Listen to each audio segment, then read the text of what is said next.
I hated to ask, but could I crash at your place for a few days? Dad had been kicked out of the family home by my sisters and mom, and now he stood at my doorstep.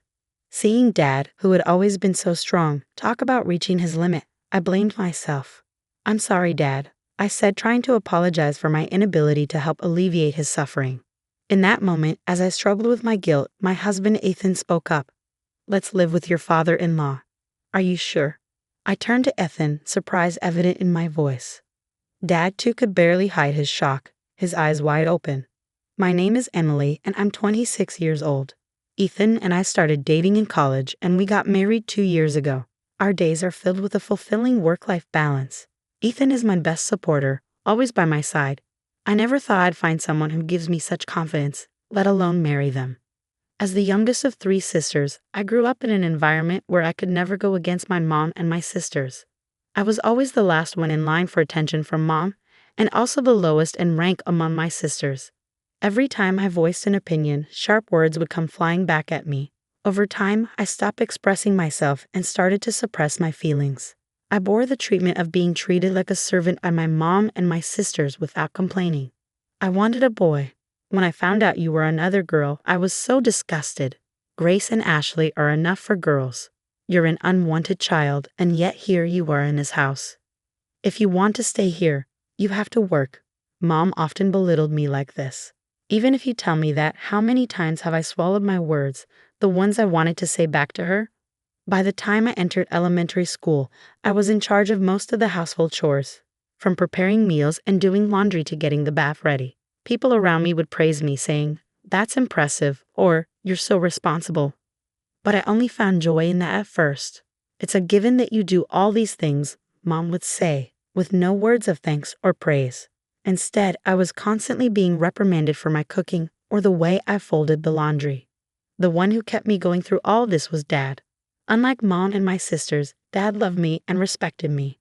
As the only man in the family, Dad was not well liked by Mom and my sisters, and his power within the family was as low as mine.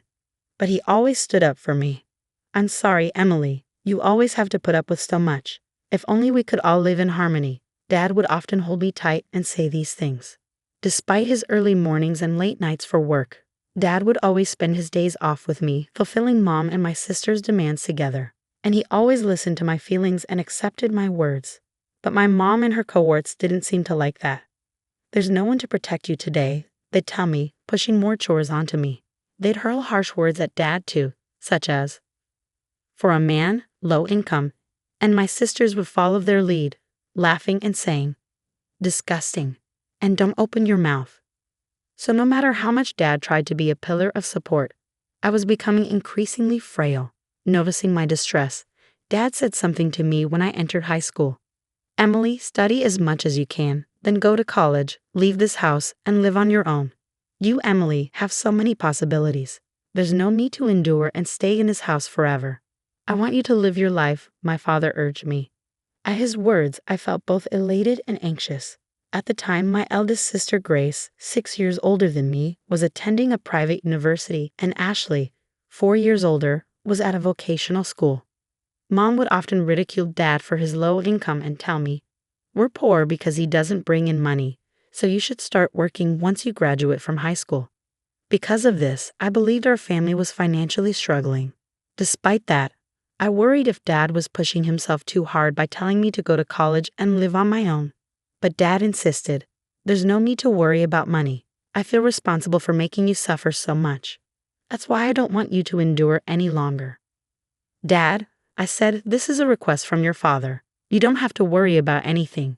Just go to the university you want, study what you want, find what you love to do.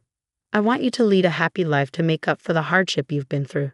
I could feel his strong resolve as he gripped my shoulder, his eyes moist with tears. From then on, I devoted myself to the studies I had neglected, juggling the overbearing instructions from my mom and sisters.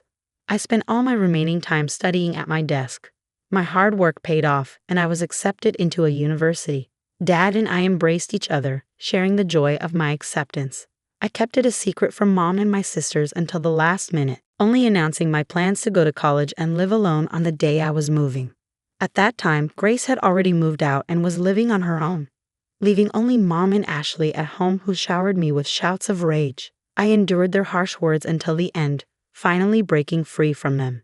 I kept my new mobile phone, a gift from Dad, a secret, not telling them which university I was going to or where I was going to live. Though I stayed in touch with Dad, I started a life without any involvement with my mom or my sisters. But just because I escaped from them didn't mean my university life was smooth sailing. I wasn't used to speaking my mind, and as a timid person, I was somewhat invisible in my department, unable to make friends. Then Ethan reached out to me. "What do you think, Emily?" I was surprised when Ethan, the bright and central figure of the group, spoke to me. I was already uncomfortable speaking in front of people, and being put on the spot left me speechless. But Ethan pressed me. "You have thoughts, right? Share them. We won't know unless you say something," he said. Initially, I thought of Ethan as pushy and inconsiderate. But as time passed, I came to see the kindness in Ethan, how he respected people's opinions. Thanks to Ethan, I started to make friends.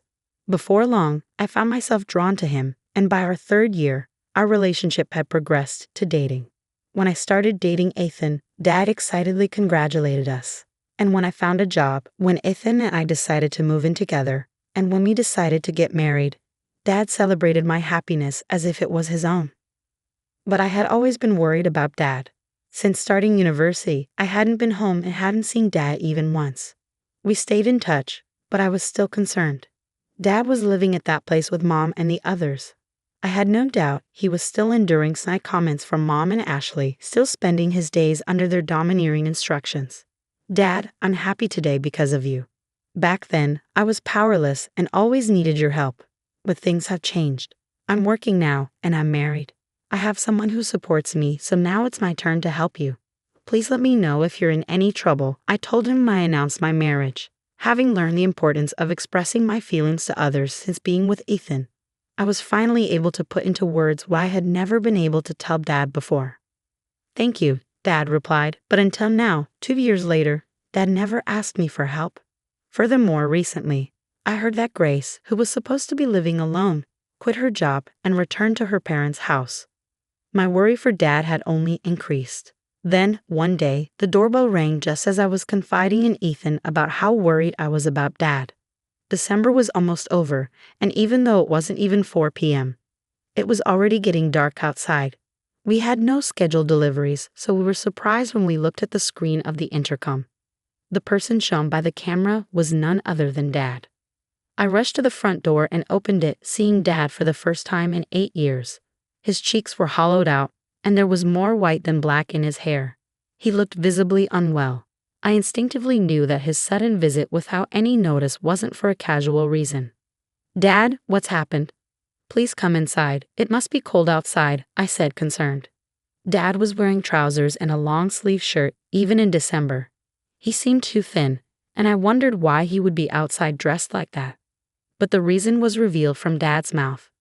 Dad was kicked out of the house by Mom and the others, he said, his voice heavy with sadness. He told me to go buy dessert, so I went to the nearby convenience store. But when I came back, the house was locked. I asked them to open up, but they told me not to come back and didn't let me in.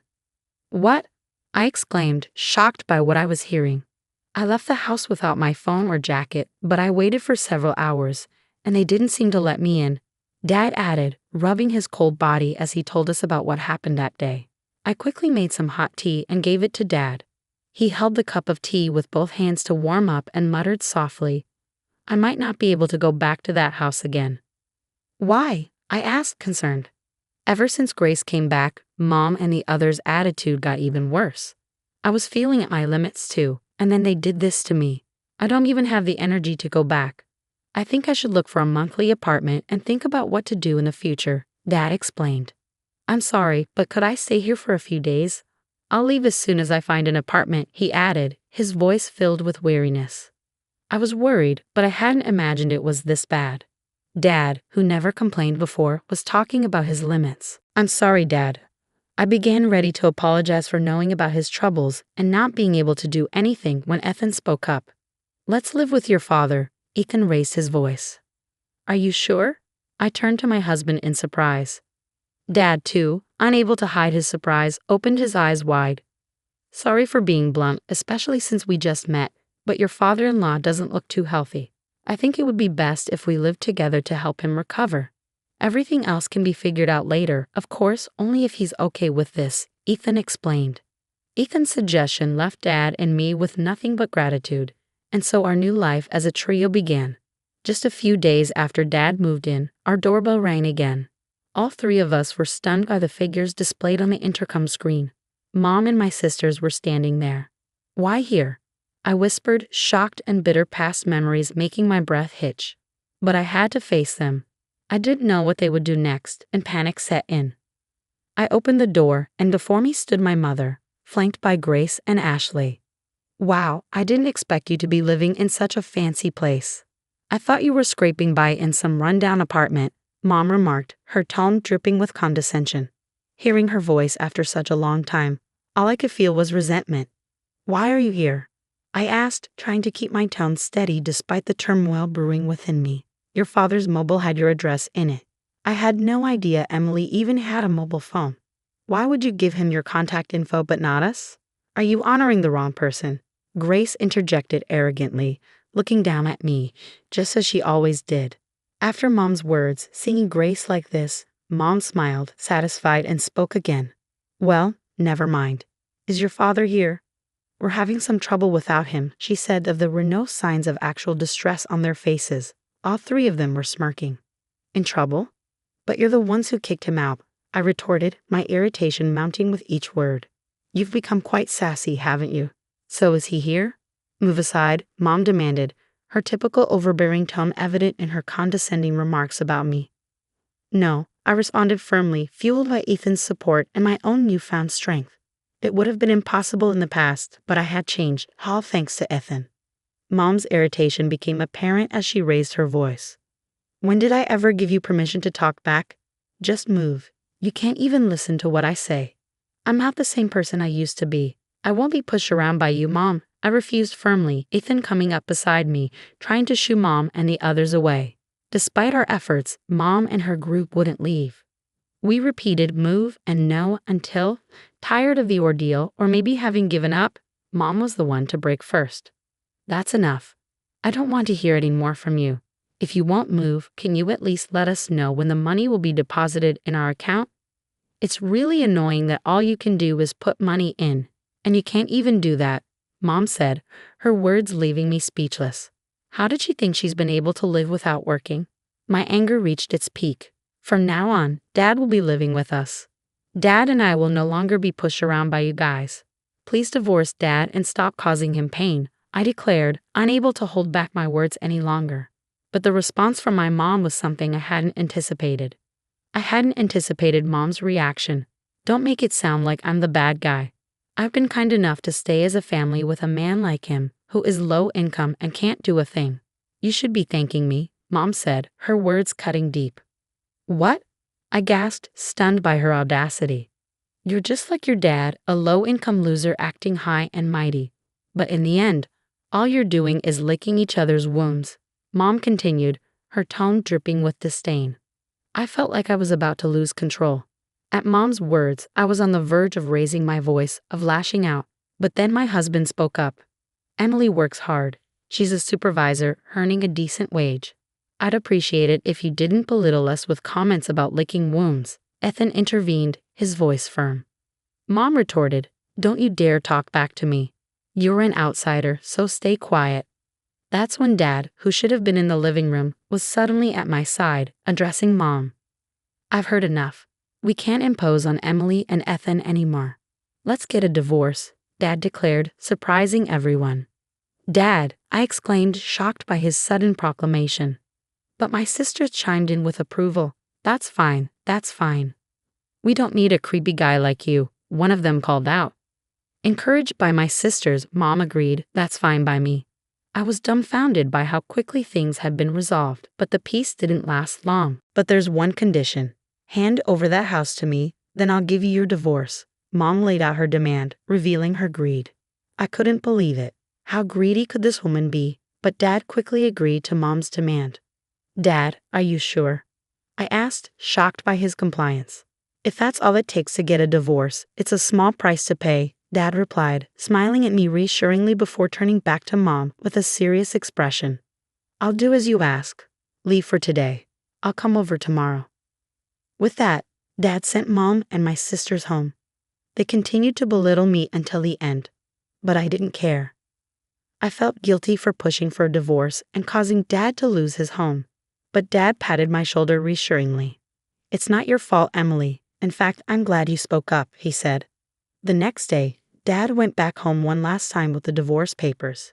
He made Mom fill out the divorce application, handled some paperwork, and packed his belongings. When Dad returned from our family home, he looked somehow lighter. It was sad to see the house go to Mom and my sisters, but if Dad felt relieved, I was okay with it.